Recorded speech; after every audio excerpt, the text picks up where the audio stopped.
He earned his MD degree from Loma Linda University School of Medicine, his MS Epidemiology from Wake Forest University in North Carolina, MPH in Health and Policy Administration from the University of North Carolina, and Diploma in Tropical Medicine and Hygiene from London School of Hygiene and Tropical Medicine. He is boarded in both in Family Medicine, Preventive Medicine and Lifestyle Medicine. He is a Fellow of American College of Lifestyle Medicine. He is a member of Australian and Asian Society of Lifestyle Medicine. I welcome you, Dr. Rathod.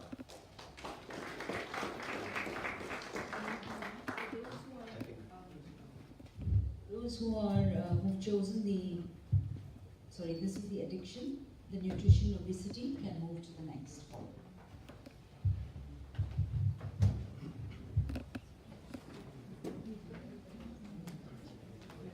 After this session, there will be tea, and then we will have the panel discussion.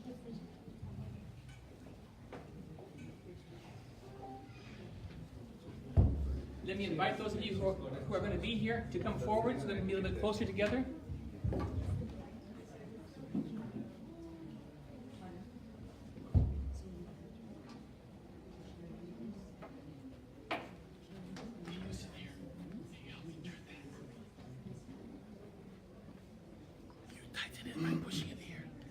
You tighten it by pushing it, you loosen it, you can move it around easier. Oh, But it's okay, you can move. okay. Thank you.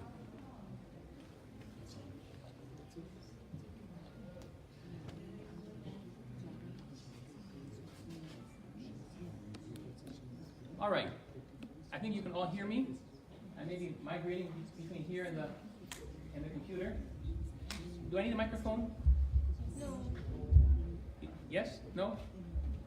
No. Yes? All right.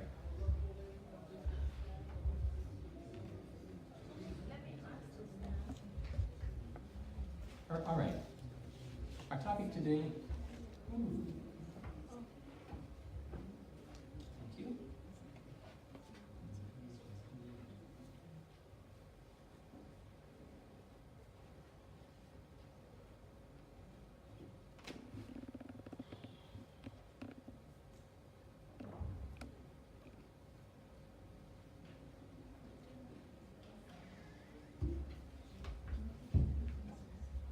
Our topic today, like you all know, is addictions. Tell me, what are addictions? You can speak fast because our time here is short. Compelling habits. Compelling habits. And what are some of the compelling habits that we have? A lot. Okay? Eating food. Food. All right? Chocolate. Sleep? Sitting. Sitting. Chocolate. Cell phones. Cell phones. Social media. Stimulants. Anything else? Alcohol. Alcohol. Gaming. Gaming. That's a big one. Okay? Worry. Worrying. Good, good. Social media. So the idea of addictions really is fairly broad in its topic and its thoughts. What I'd like to do here today is to look at some terms, some definitions, some characteristics, using the global burden of disease studies as a springboard. We'll look at primarily alcohol and tobacco, probably from a little different perspective, and then we'll try to wrap things up looking at overall approach and how we may handle some of these in the future. This may be a little bit different than what you had expected, but I think that it's a topic in an area that we need to spend more time in looking at. We've already touched on a little bit on what an addiction is, a compelling habit. There are many definitions of addictions, but they all seem to consolidate a little bit.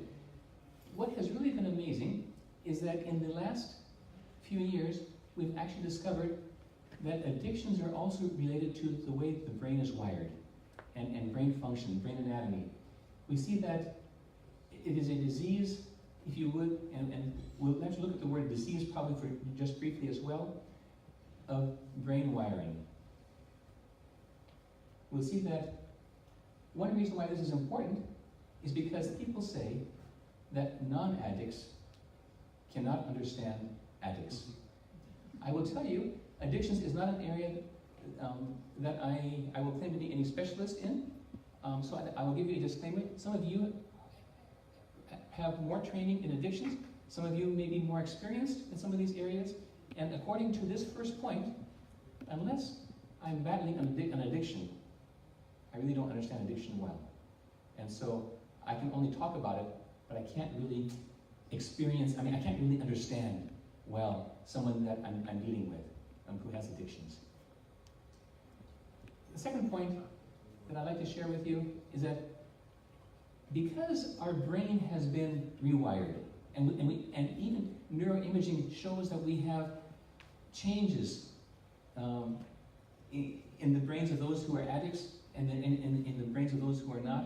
Sometimes in our program, I relate it to a path. You know, I want to come from my house to your house. I don't have, it's all bush, it's all overgrown. But if I walk it every day, there will soon be a path. And now if I say, I don't like going to your house, I want to go to your house instead. I have the same thing that I work with, and as I make my new path, if you would, to your house, because I cannot unlearn what I have learned, it turns out that total abstinence is important for recovery. That my past, my background, will always be with me. And so I will have tendencies to wanting to go back, to visiting my old places. And the beautiful thing that we're learning about with neuroplasticity is that the brain has a chance to change and to grow and to even have new neurons, but we cannot unlearn something that we have learned. And so we need to keep in mind that total abstinence is important for recovery, and it's an ongoing journey. And by that, just by stopping an addiction, that isn't good enough. And one of the things I'd like to keep in mind while we continue to talk together and share together a little bit this afternoon is that as part of my journey, not only I stop something, but I need to look at what am I gaining. I'm gaining a new life, perhaps even in midlife. And with that, typically, when it becomes most sustainable, when there's inner motivation and there's associated purpose, meaning, and hope. And that's something that we sometimes forget. So often, what we often will look at is, let me give you a drug, take this drug, do it this way, and it becomes a fairly mechanistic, it can become a fairly mechanistic approach, but we need to remember that there's more than just stopping. And so we do have the gift of an opportunity to change. I think that a lot of you know the neurochemistry that happens with the dopamine being released in surges in the nucleus accumbens as it's given direction from the TFN. In the past, we've looked at addictions. I'm sorry, you're not so good. You have some moral failing. If only you'd have more willpower, then you could be successful, and these temptations wouldn't harass you. If only you had more willpower, you would know how much to drink. You would know how much you could use. You would know how much of this or how much that you could do, but because you're weak. And so many times in the past we would also try and give punishment when what people needed really was treatment. And then we tried to say, well, let's medicalize these challenges, and we will give you drugs, and we'll just touch on drugs because there's some here that will be taking the exam, and I'll try and put in a few things here that may help them for the exam as well. Now, is it a disease or is it not a disease? Now, there's elements on both sides, but some people that say if we medicalize and make everything a problem of the brain and just call it a disease, that minimizes the social and environmental importance for some of the causes that lead to addictions. Also, social stresses are involved.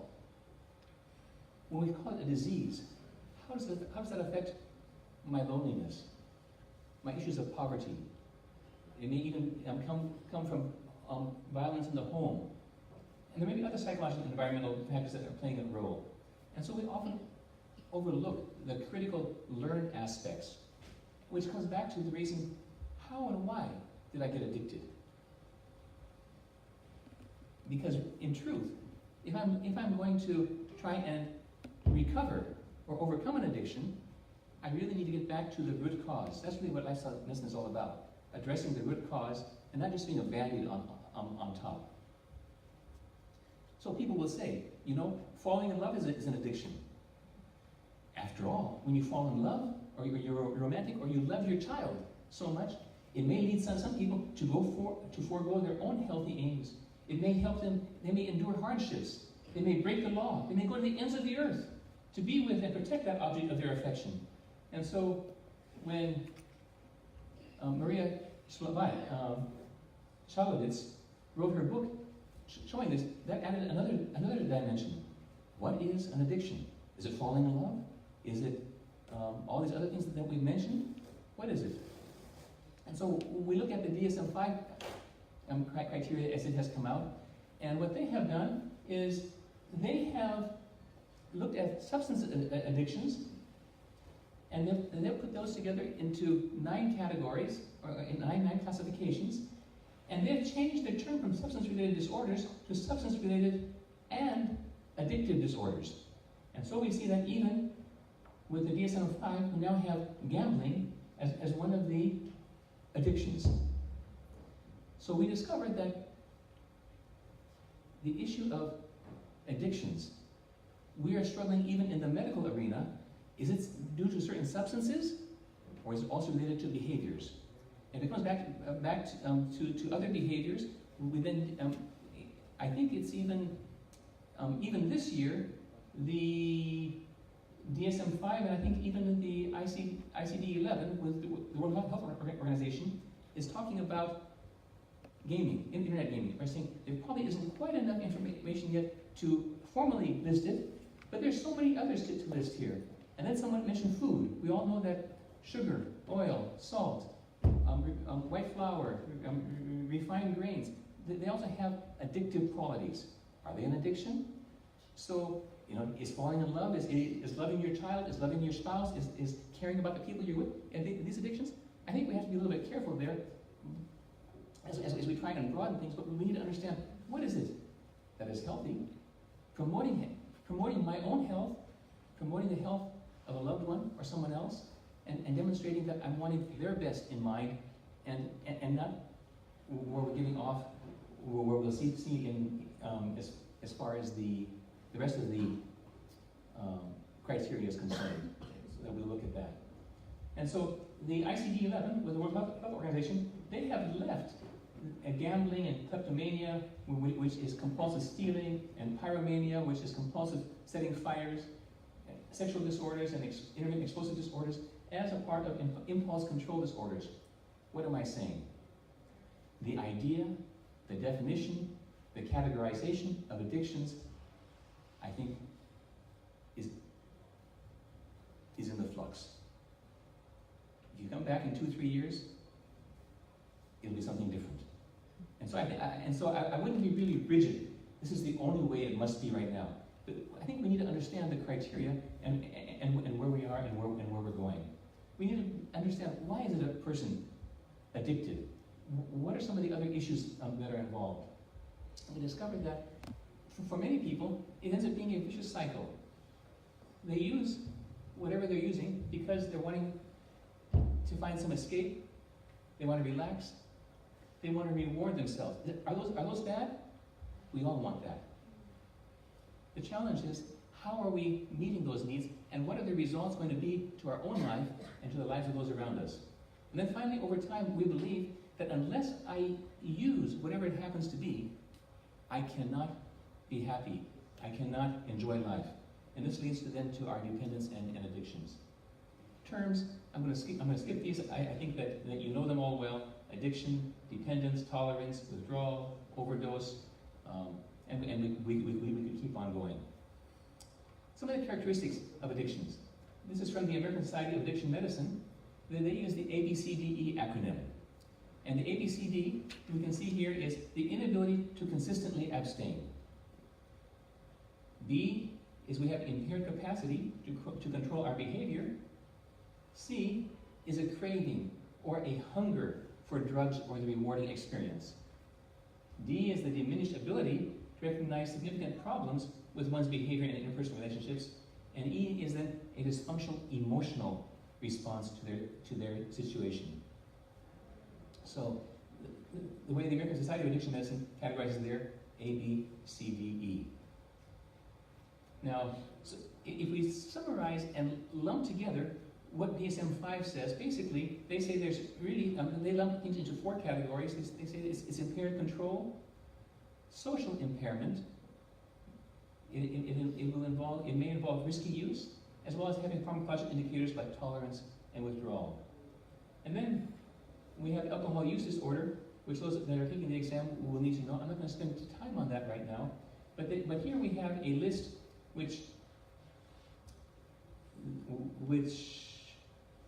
goes one step beyond general substance abuse and looking at alcohol, where one is repeatedly went over the limits. They have a persistent desire to cut down or quit without success.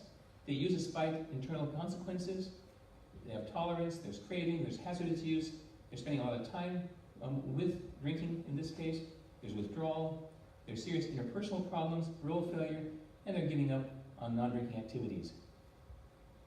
If I'm addicted to alcohol or another substance, and I'm having some of these criteria, many times, as was suggested earlier, I may not be able to recognize that I'm having some of those challenges.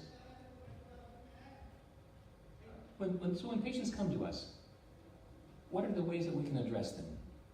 Well, you've heard of the 5 A's.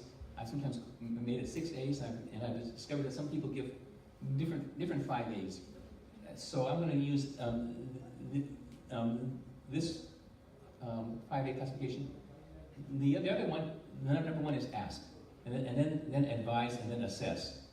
I like this one better, and when I learned that one, I said it's missing one. It's missing the agree part, and so I added agree, made it number 6. But then I'm finding that we're now having these 5 A's in the literature, and since it has agree, why do I say agree? Because sometimes we physicians often are trained to be very paternalistic. I'm the doctor, I'm the expert, you're the patient, you go do this. But as we deal with lifestyle issues, including addictions, there needs to be some kind of agreement. And there needs to be, and a person needs to have their own interest and their insights say, yes. And we always say, great, how can I help you? How can I help you be the success you want to be, because you're the expert, I'm only your coach, your fan, I'm only trying to help equip you to do well. Assess, advise, agree, assist, arrange. And the idea of arrange is follow-up. There always needs to be follow-up with addiction and with any of the lifestyle medicine components. Another part that we are taught, which may also be helpful for someone on the exam if they're taking it, is Dr. Prochaska's trans-theoretical model of change. It turns out that Dr. Prochaska, his father, in his day, he was called an alcoholic. Today we would say that he had an alcohol use disorder. But it was very severe. He eventually died of complications and died from his alcohol use. And Prochaska was he had gone through so much pain. He wanted to understand alcohol better and try and help other people so that they could also recover if possible and wouldn't have to go through so much pain. And he and his colleagues came up with what we now know as the trans-theoretical model for change, where you have pre-contemplation, contemplation, preparation, action, maintenance, and termination. We'll look at some of these things from a couple of different angles very briefly. In contemplation, that means that within the next month, I'm thinking of making some change. One of the challenges that we have is people often have a tendency to be in chronic contemplation, and they never get out of that, yeah, I should. And so that's not something that we need to be thinking about. By the time we get to the action stage, for someone to really be in action, they need to have been involved in doing that action for several weeks. And then once we get to maintenance, we see that they have been doing that for over 6 months. And the way these six stages go, the final stage is termination. Although in many areas we don't see the word termination that is used, but in some we do. The other part we see that comes in is the idea of relapse. And there can be relapse in any area. And so what ends up happening is people talk about the spiral of change. So we'll look at that later, in just a moment. Here we have the idea of climbing stairs. I won't do it. Pre-contemplation. I haven't thought of it, I'm not interested, I'm not interested. And then they say, I can't do it, but I want to do it. And what they end up seeing is I want this, but I also like my old way. And so when they come to us, we think they're non-compliant, they're not interested, and they really are hopeless. It turns out that we call this ambivalence. And so when a patient is ambivalent, they want this, they want that. They really want to change, but they really want their old. And so they're fighting within themselves. And many of us are writing them off. If we can give them a little bit of motivational interviewing, this is not about motivational interviewing, this is more about addiction right now, so I'm trying to cover a lot, so we're not going to address that part. But they can be somehow encouraged. I'm very happy with where you've come from, and I can see that you're thinking about this. Now, is there discrepancy? Are you where you want to be? Well, no. I want to be there, and I'm back here. Why are you back here? My addiction is holding me back. Wow. So, what can we do? What can you do to help yourself with some of the barriers? How can we remove some of these obstacles? And if you can begin that brief discussion, for some people it takes a longer time. For some people it may take a very short time. Then they get encouraged. And so then, so the bottom line, we have pre-contemplation, then we have contemplation. How do I do it? Okay? And now we're entering the preparation stage. And I'm going to try. Okay? And how am I going to do it? And then you do it, and after you're doing it for a while, hey, I'm in the action phase. And then the way they have it here at the top of the steps, you're finally there, and they call that the maintenance or termination phase. After maintenance, you continue to do it, and if it's coming natural, they call that termination. But along the way, we discovered that it isn't so easy. And so we have what's often called the stages of change spiral, or Krashenska's spiral. And you can see down here, here we have treatment refusal. Perhaps the patient is even feeling abandoned. And then there's some kind of, the green arrow is intervention. You intervene somehow, and I say, maybe I should think about that. And then along the way, many times we say, oh, come back in 3 weeks, come back in 1 month, come back in 3 months. And they feel a bit abandoned, no one really cares. For lifestyle, for addiction issues, people need more follow-up and closer follow-up. And when they feel like they're abandoned, it may be easier for them to go back to their old way as well. So here we see that if we go take this one step further, you see another illustration of the spiral of change. On the left side, you see there's a relapse recycle, if you would. And then on the right side, it's going up. So for some people, it's taking a couple steps forward, a step forward, and a couple steps backward. Step forward, a couple steps backward. We should not be discouraged. We should continue to be there to encourage them. Any questions so far? Contributions? Let's look for a moment about alcohol. How much alcohol is safe? No, none. You must have been at Dr. Robbie's lecture this morning. 30 ml daily. Pardon me? 30 ml daily. Okay. So any other thoughts, comments? One small drink for a woman? And 2 for men. Sorry. 30 ml wine. Okay. 30 ml wine daily. All right. So here we have some different opinions, and I'm happy to see some of these different ideas, because I think that illustrates that there's room for discussion. But it really differs if patient, if we're working on a patient who can really what? If we're working on a patient with cancer, Mhm. specifically for female, Mm-hmm. because any amount of alcohol could increase the risk of having breast cancer. Okay, so that's another part, an important part of the discussion that we need to be aware of. Let's just look at this a little bit. In the past, we see that, well, even now, why do we use alcohol? We use alcohol either in different religious experiences, we use it in celebrations, and we see it as a part of the fabric and social connectedness. And no good or big meeting, especially in politics and often among friends, happens without alcohol. So alcohol is viewed by many as one of the glues that helps us come together. Perhaps a little bit like tea and coffee, okay? But alcohol often is used like tea and coffee to the next level. You know, we really want to celebrate and not just be hostile. Hmm? Many times. Pardon me?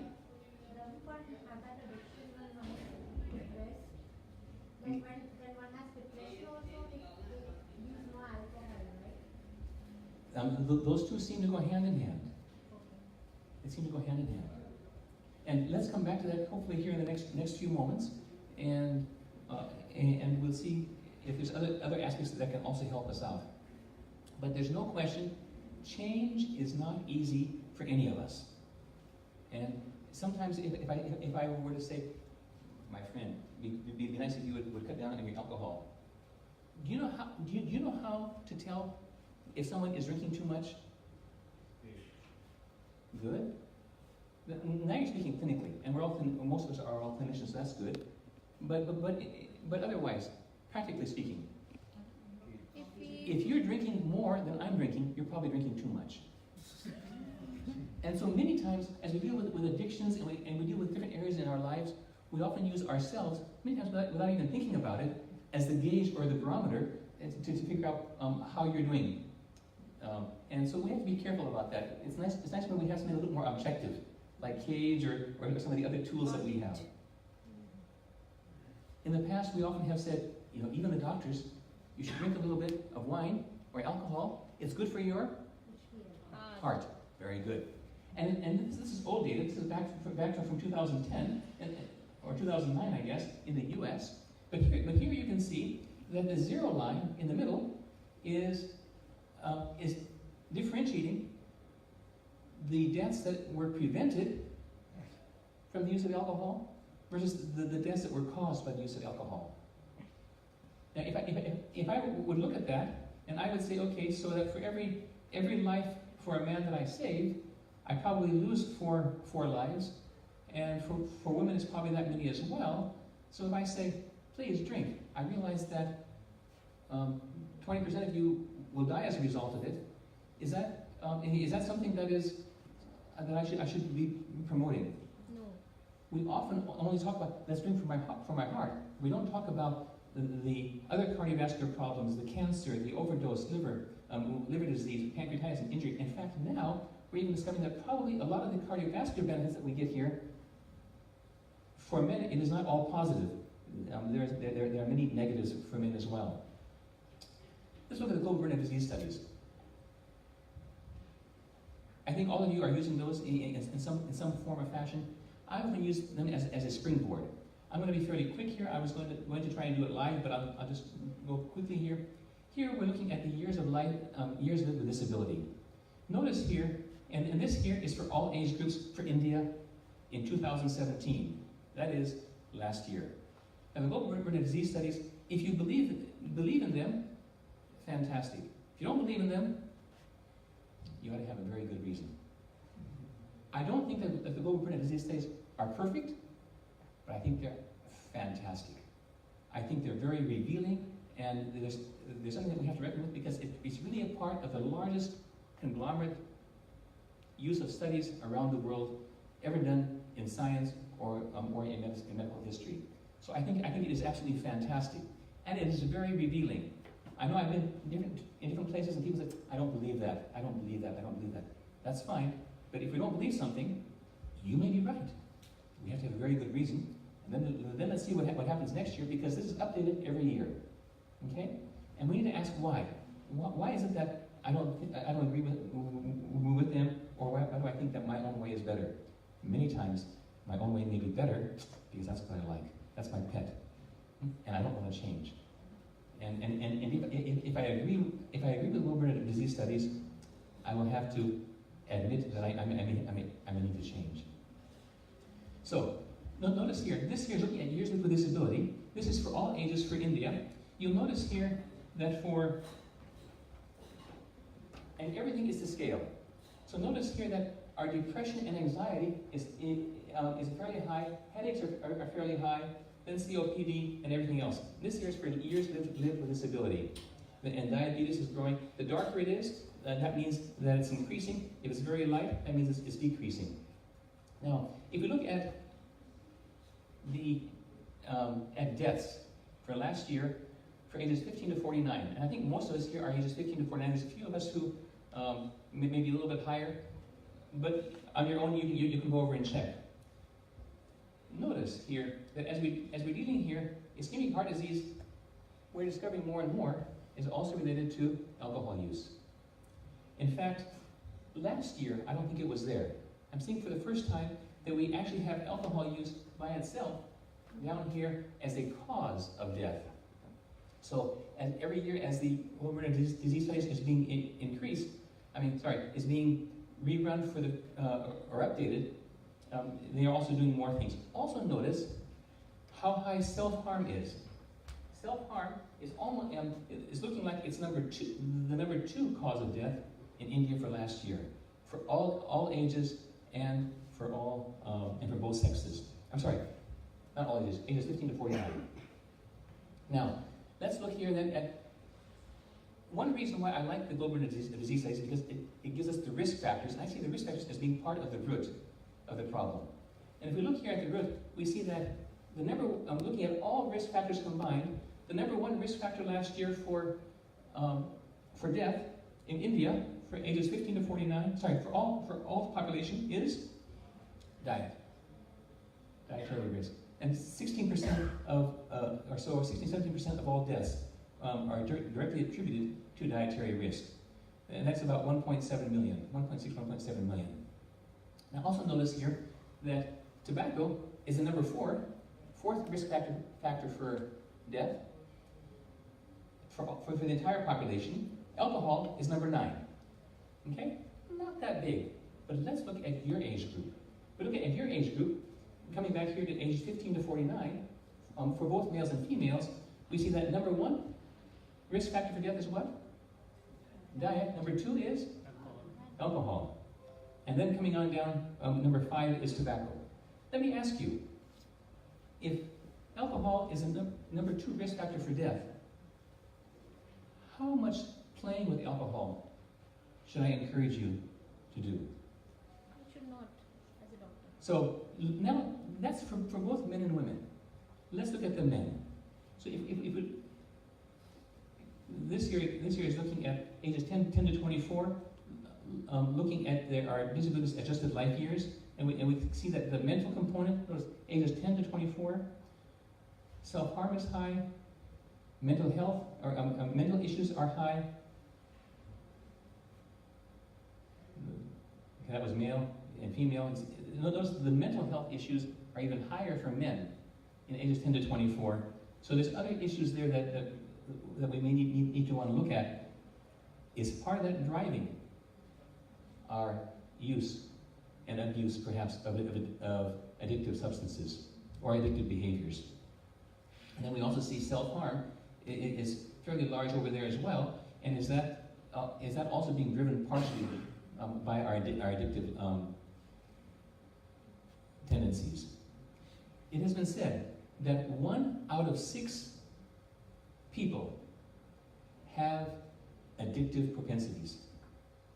So if we were to number off here, and if that number, which they say is in the population, was reflected in our group here, then we would say that probably, 15 people in here, 10 people in here may have addictive propensities.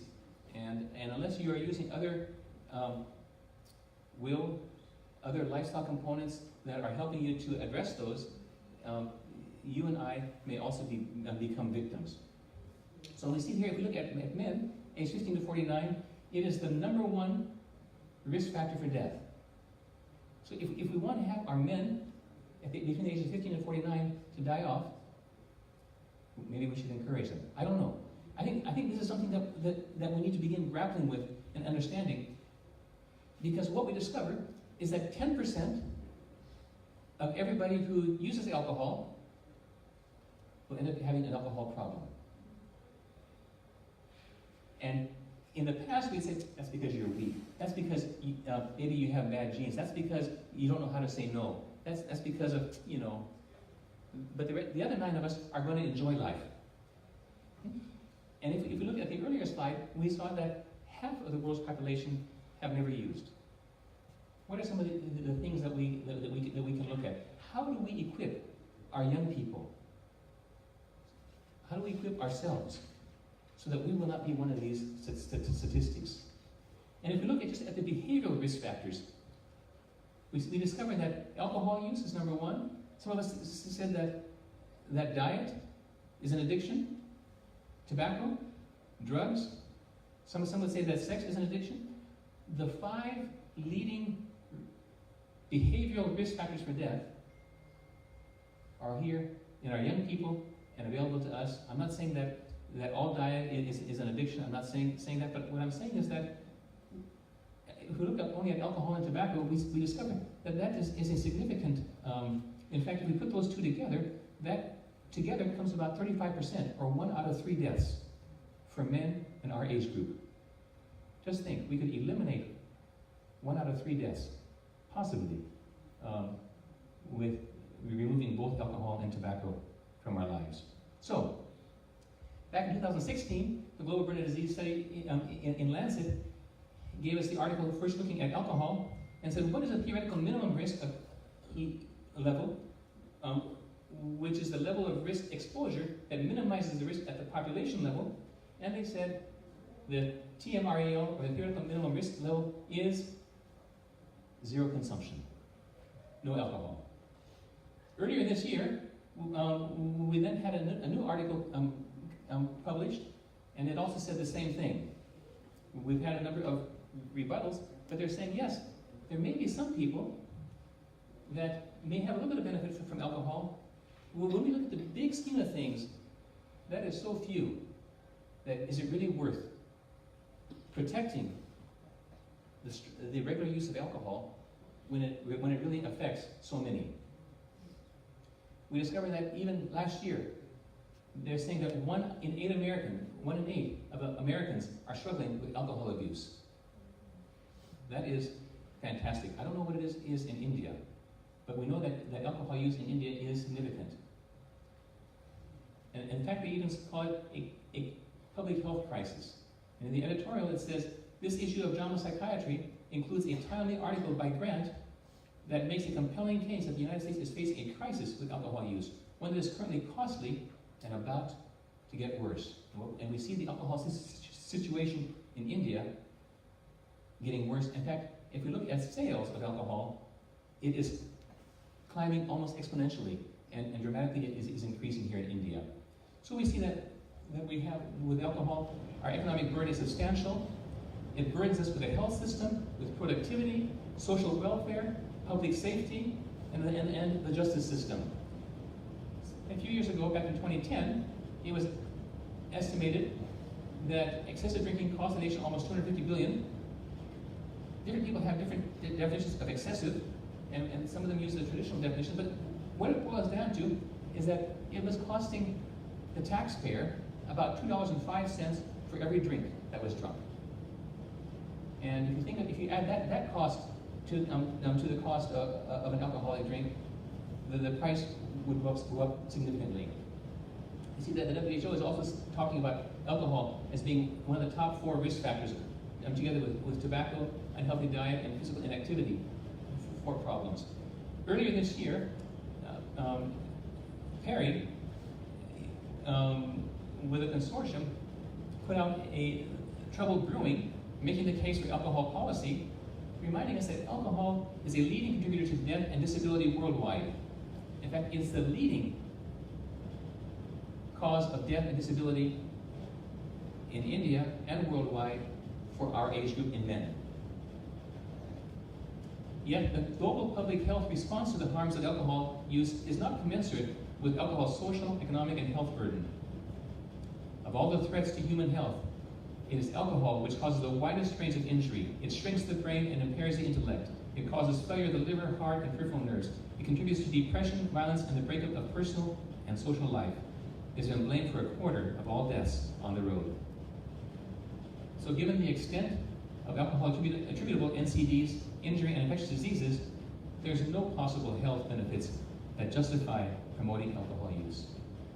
This is what's coming out more and more, and I think that as lifestyle medicine practitioners, we may need to be thinking more, and if we're not thinking along these lines now, we may need to be thinking about modifying our own stand, because the person who you can invite to quit may be the person's life you are saving. There are more things that we can show here. I'm showing that the alcohol use and burden for 195 countries and territories around the world is increasing and is causing more and more health problems. With zero, you see that zero is the bottom line here. So the results suggest that alcohol control policies might need to be revised worldwide. We may need to rethink how much alcohol is safe, rather than using the other numbers that we've been using. I suspect the numbers that we've been preaching are numbers that we give so that I, as a politician, I, as a person who enjoys my alcohol, can continue to drink. And you should really cut down. You know, you should really come in line. So, do we need to consider new alcohol safe drinking limits?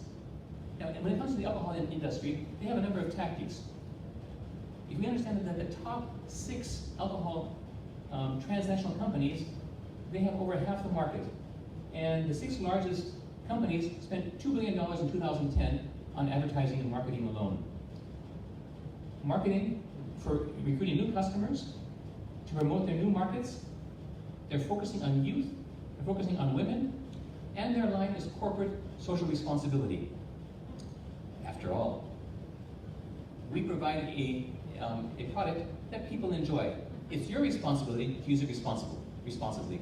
And so we have imbibed the idea we should drink responsibly, right? That is something that comes to us from the alcohol industry, so that they can sell us their product and not have any guilt feelings about it. They put all the blame on you.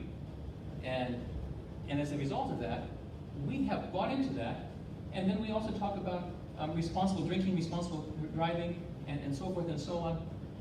And that is just a facade, if you would, to enable them to be able to market and to sell alcohol.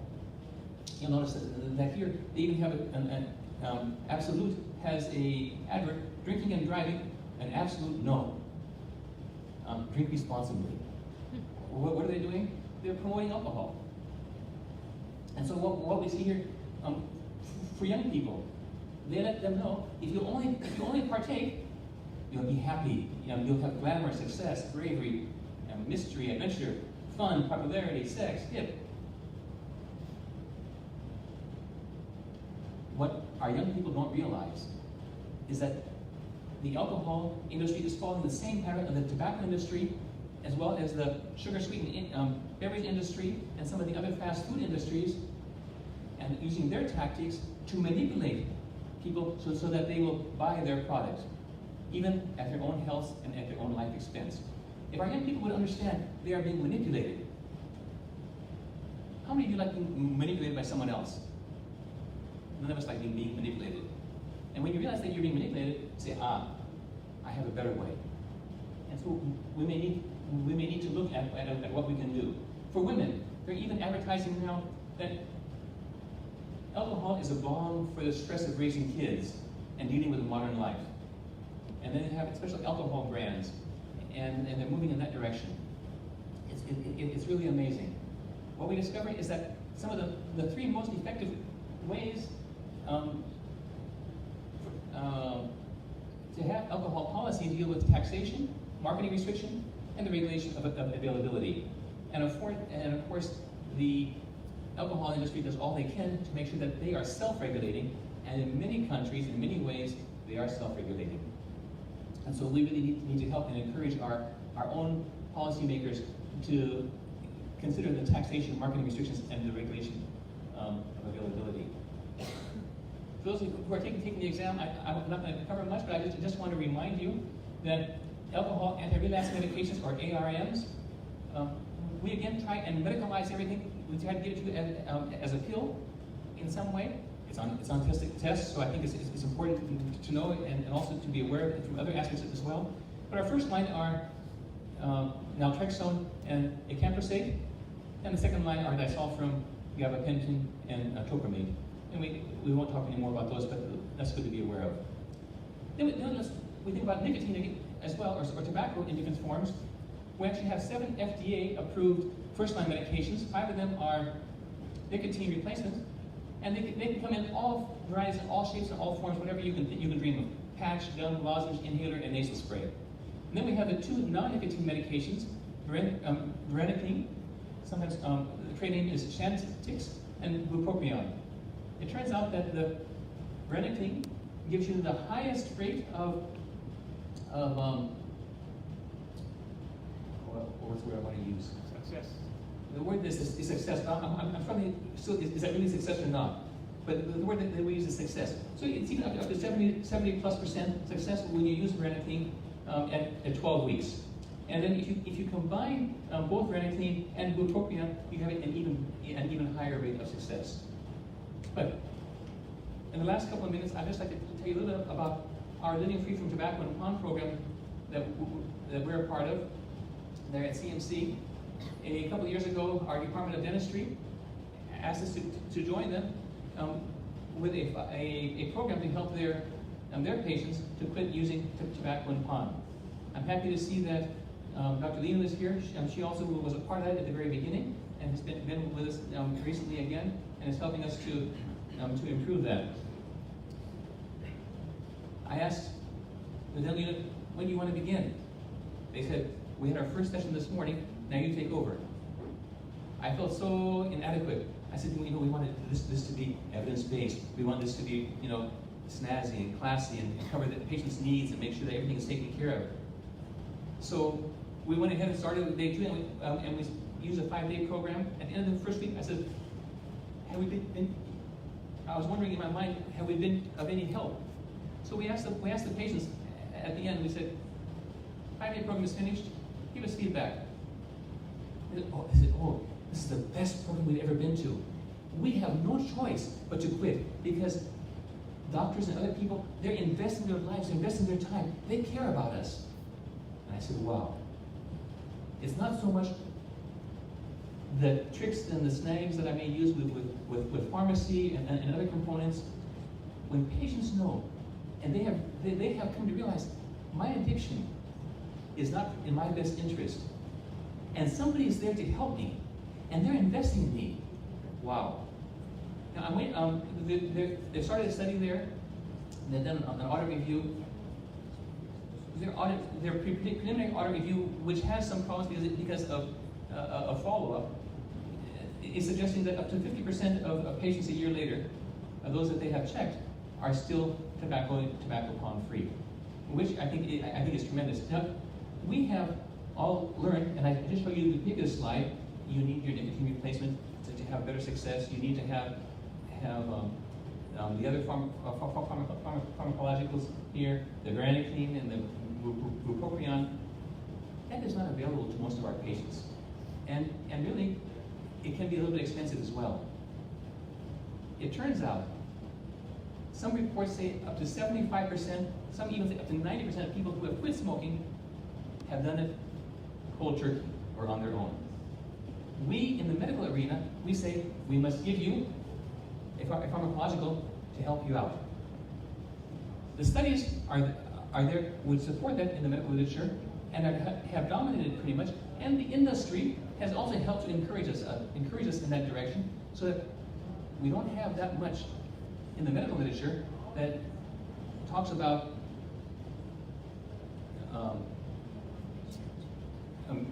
group treatment without individual or group treatment without. It turns out also that if you simply tell a patient in your office and encourage them to quit, statistics show that 1 in 20 will quit. That means that if you're seeing at least 20 patients every day and you have to tell 20 patients a day, it'd be great if you quit smoking, it'll help your health.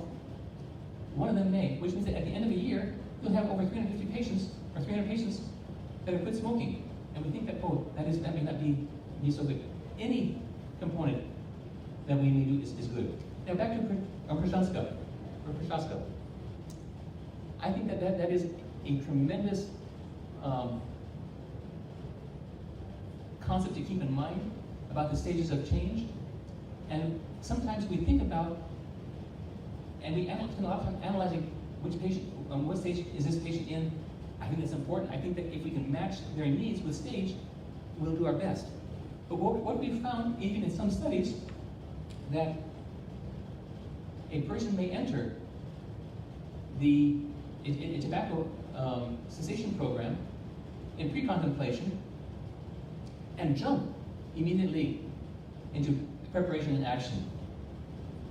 Others may go through it, may go through those stages in a more defined way. So let me encourage us, let's not be handicapped by saying it must follow only this model of change. We may be surprised. And a lot of that will depend upon one's inner motivations. 1, 2, 3, 4, 0. I'm looking for fingers. Okay. So our 5-day program is here. Day 0, the patients come on arrival into the dental unit. They screen everybody for tobacco and pawn use. They say, my friend, I see you have a lesion, or I see that you used. You know, these are some of the challenges and problems that can come. Are you ready to have used your last? So this is their index visit. They say yes. Sign here on the dotted line. Spouse, countersign. Will you be in Bangalore for the next 5 days? If you are, would you like to join our 5-day program of living free from tobacco and pawn? So day 1, we talk about understanding tobacco and pawn. Day 2 is tools of success. Day 3 is conquering addiction. Day 4 is choosing new habits and new cultures. And day 5 is being spiritual power and being an ambassador. The idea here is, how can we hopefully equip those people who are graduating, who have quit, or who are going through the spiral of change of quitting, to now become ambassadors to help somebody else quit. If I'm going to help somebody else quit, what will that do for me? That will help me to say quit as well. We're not there yet. We'd also like to develop a mobile app-like program so that once they go back home, they can register their friends in, and it will show that they are the ambassador that registered them, and we can hopefully track them also and see what they've been doing down the road. We use no pharmacologicals. I'm not saying you should never use any pharmacological. We use no pharmacological, and I've had 1 or 2 patients who've been asking through other providers about pharmacologicals, and so I probably turned down a few people that would have been happy, but otherwise, for the hundreds of patients that have come through us, things have worked out quite well. So we congratulate them for having made the better choice to live free. Interestingly enough, with alcohol, 1 in 10 that starts drinking will end up having an alcohol problem and maybe causing their death down the road. For tobacco, if I use it the way the tobacco companies prescribe it, it will kill half of us. And we don't know that there's many things inside it, and even pawn has effects. But we do see that tobacco is really, like alcohol, ends up being a weapon of mass destruction. And so as part of our program for tools of success, I should have shown the toolbox. We use A New Start. A is for attitude. And just like we have the panels here on the back. And his nutrition. He is exercise, water, sunshine, temperance, fresh air, rest, and trust in God. And so at the end of the first day, we encourage them, in preparation for tomorrow, can you do these 5 things? And we remind them that culture is not a good guide for healthful living. And some of the simple tools can be very powerful. They can help to decrease our withdrawals and cravings. They can equip the body for repair and the healing process, enhance our mood. And so we want to capitalize those and minimize the other foods that may cause us problems. From Dr. Andy here, last time he showed me the D's. We also used them and mentioned them. The Latin word addiction means to be enslaved. None of us like to be a slave of somebody else. But we do know that there will be a fight that happens if you decide that you don't want to be the slave, you want to be the master. And so we encourage our patients that if they're having trouble, if they're having a fight, that's normal. Because we want to help them to conquer that so that they can be the master again of their lives and not their addiction. We have to deal with issues of culture and festivals. Day number 4 is dealing with new habits and new cultures. We realize that we can't safely be guided by the customs of society. The disease and suffering that everywhere prevail are largely due to popular errors in regard to diet and lifestyle.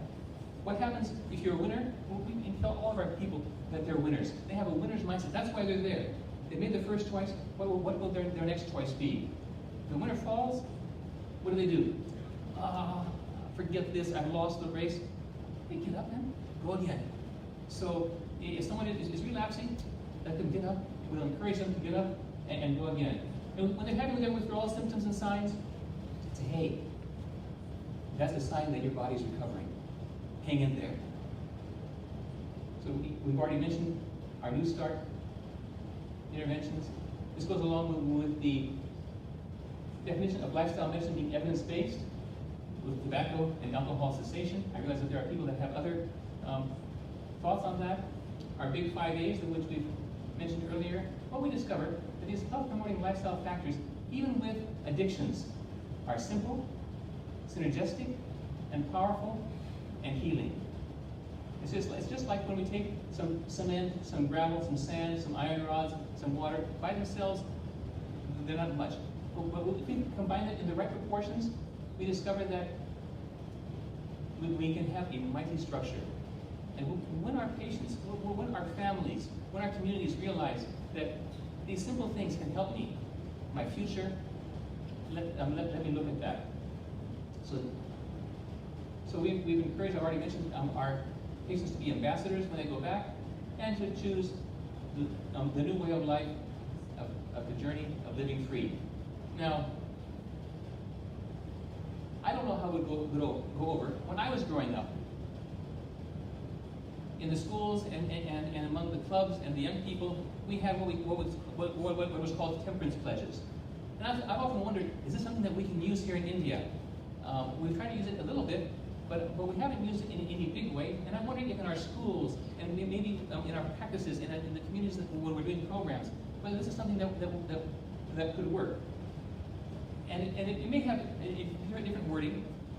For my own good and the good of my community and my country, may include for my own good and my family, I choose to abstain from alcohol, tobacco, illicit and recreational drugs.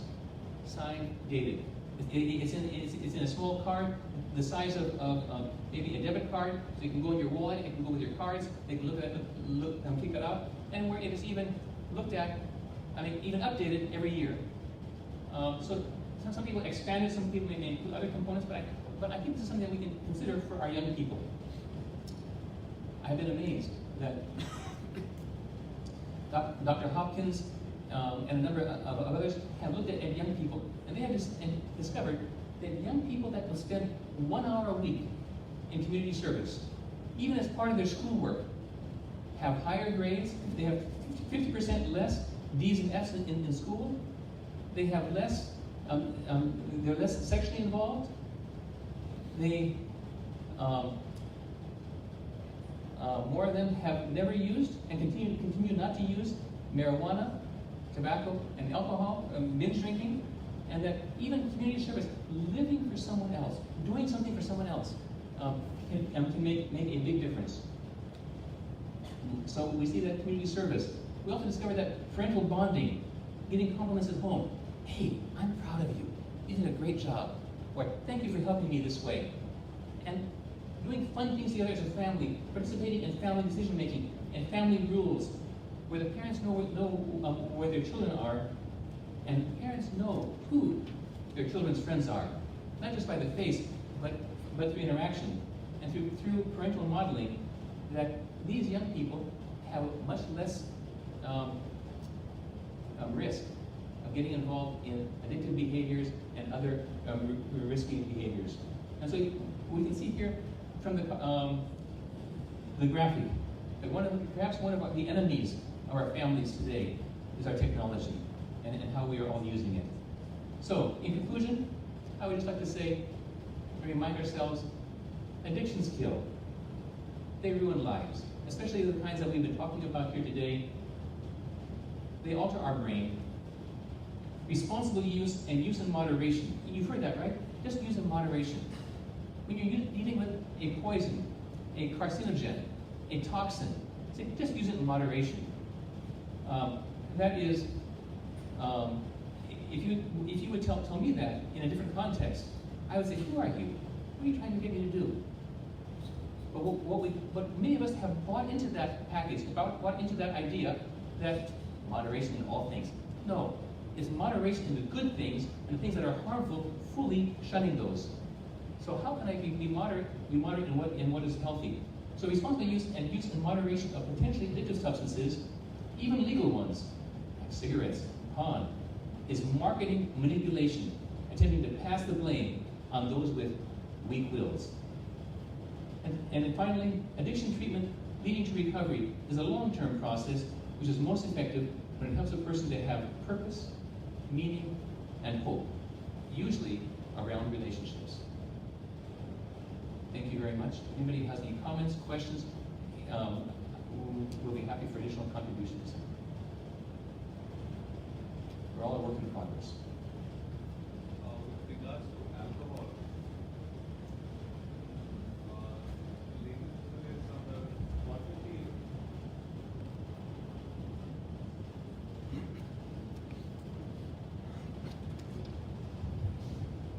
Hello.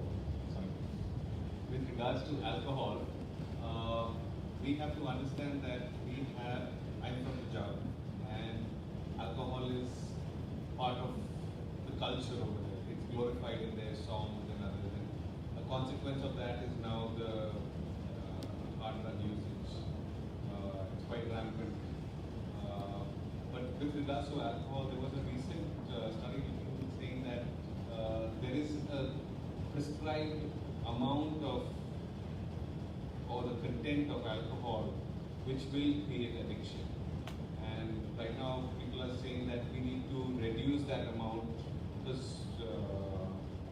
something less than half of what wine has, so that you will actually prevent this 10% that you were saying who would go on to have addiction issues would actually drop down further, because there is this experimentation that we go on in the nonsense. And if it is available and it's flowing, like Punjab is the land of 5 rivers, the 6th river is alcohol. And you have to look at other ways, not just by this, but you also will actually have to look at legislation to fight against the companies for the amount of money that they're pouring in. It's all money in the end. So how do you do with that? How do you deal that part? Decreasing the content of alcohol in the alcoholic beverages. Second is how do you move into legislation and others which will actually provide, it's become mandatory that we all have, every medical college has a psychiatrist who would go for this de-addiction centers and others. But the root cause is not being there.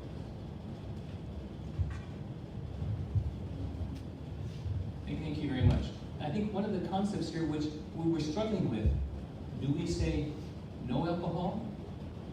Or do we say a little bit of alcohol and you should be strong, drink responsibly, drink a little bit, but but keep it within limits. I think that is part of our battle. And because it is so ingrained in our culture, and is a fabric of our social life, how can we make it hip? How can we make it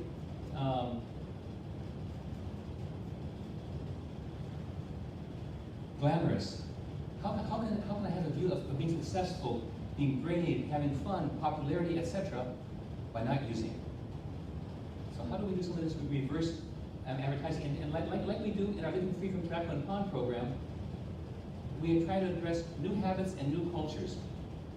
That our ambassadors may have to be a change agent in their own communities, starting in not only with their own life, their own family, their own communities, and how do we extend that? Thank you very much. Do we have a microphone? You have told avoid the pan,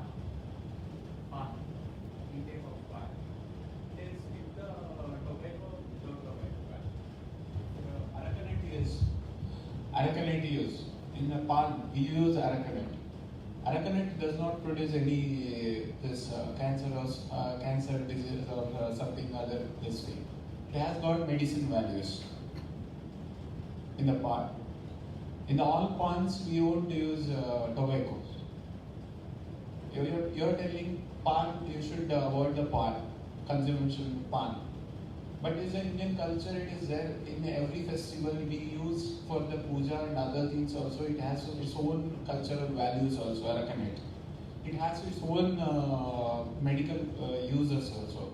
In Ayurvedic texts also we get the reference after the food.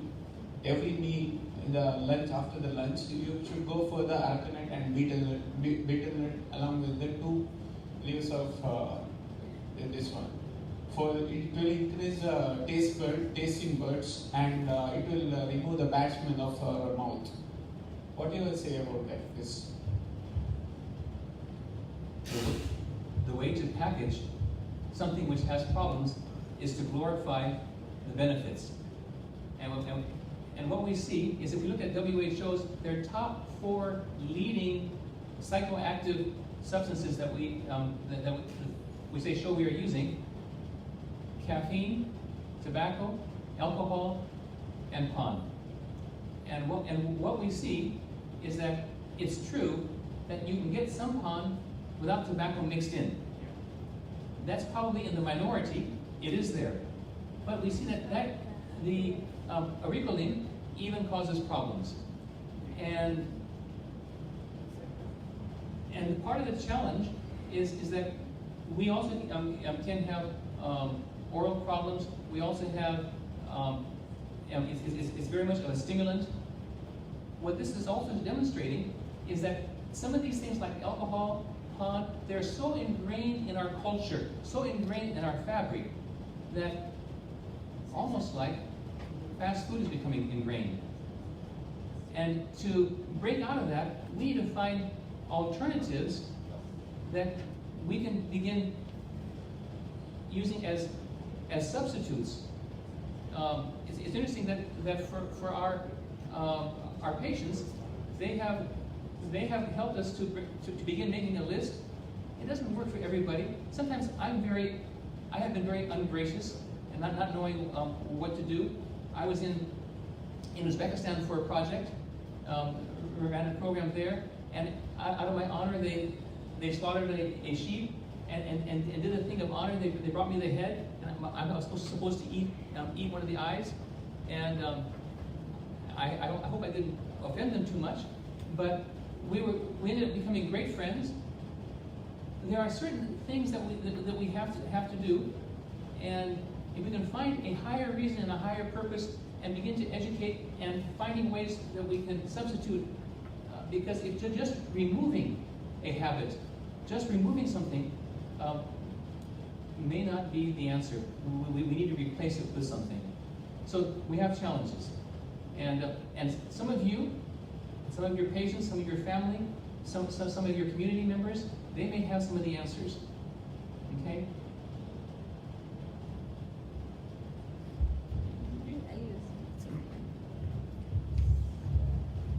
And maybe somebody else has a better answer. So I set around 2004. Some Indian author has given, and they were discussing how the liquor mafia is coming to India and going into, involving youngsters and women, like you said, CSR and all. I'm also from Punjab. I've grown up there. It is not in the culture. It was not in the culture. For last 10 years, it has been a media. Like you said, they spend around $2 billion in advertising. But that's not all their profits. They have a lot more profits. Yeah, so they don't give a choice to the youth to think whether I should have it or not have it. You have to have it because it's an intake. So they have the best part is that they have the media and the Bollywood calling for them because it's the money thing coming up. So we have a tough job, but as doctors, if a doctor says, people will listen to it. And it's not ingrained in the culture, I must tell you. It is not in the culture. I'm from Punjab. In my family, I don't have, in our family, nobody drinks. So there are, India is a diverse land. So there will be people who will be strongly against alcohol. There will be people who will be not knowing whether to have it or not have it. Some will have it.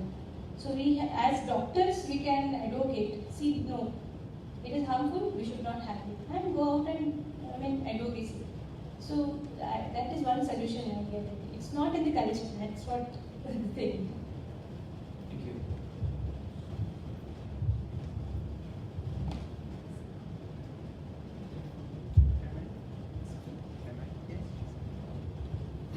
So you explained about the ambivalent phase. So do you have any particular technique to counsel the client from I can't do it phase to I want to do it phase? How do you counsel your patients? I removed the slide from here. Basically, it's getting them to talk. And a couple of questions that we may also ask based on the Francesca's levels of change is how important is it for you to be here? And because I'm in the pre-contemplation or I'm probably more in the contemplation stage, I say a 4. Because we know that unless I'm giving at least probably an 8, maybe a 7, they won't have success. So when they say a 4, I say, 4, okay? Well, why not a 2? 2,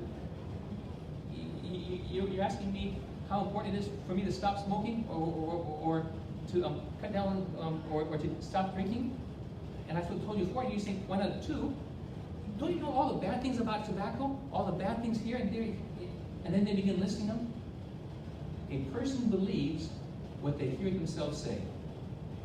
And the more that you can have the patient tell the reason why they should quit, even if they're not ready yet, and you can give them a chance.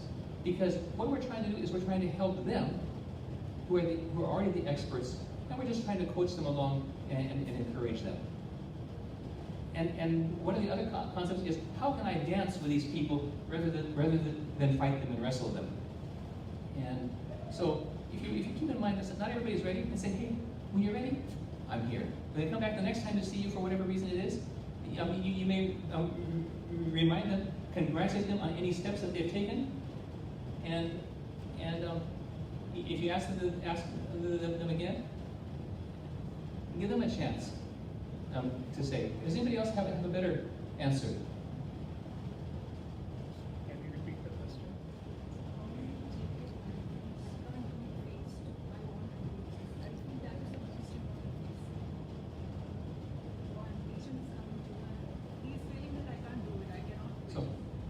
So number 1 is asking the question then, how important is it to you? And number 2, then asking the question, do you think that you are able? There are actually 2 ways to go through. One is Microphone. One is by a one-on-one discussion. The other is when you actually have a group and the others say that I did it. Then when they realize that I'm not the only one who has this issue, there's others who have thought through this. who've gone through the similar situation.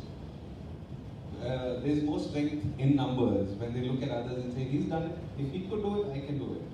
So when you if you work one-on-one, it's a little difficult because you're telling him, he's listening, and then he says, okay, but then when he also sees that peers have done it, he would also say that, okay, if he did it, I can do it.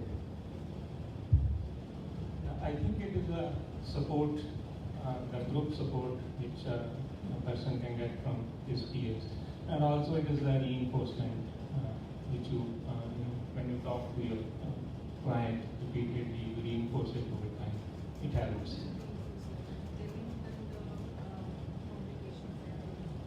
So,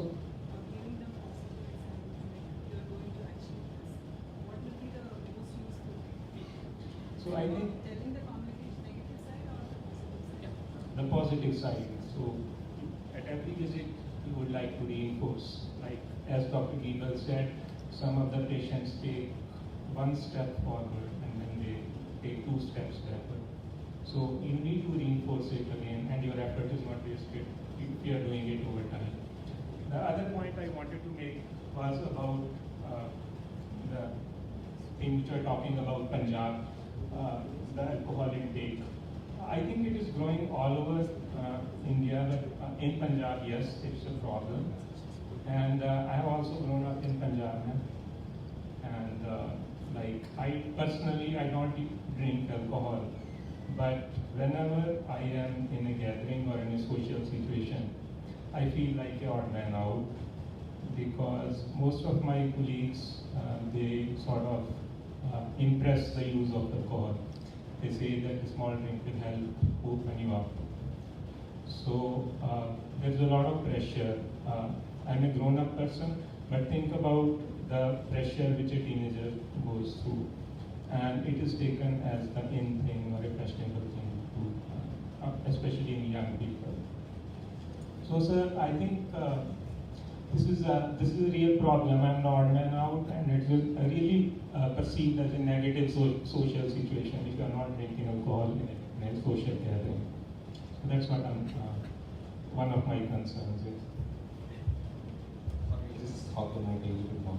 We had done a study in the community, and we found the mean age of first drink for tobacco. The first smoke was 11 years, and the mean age for alcohol was 17 years, and 80% of those who started at the first person who introduced to them was a family, an older brother, the father, and uncle.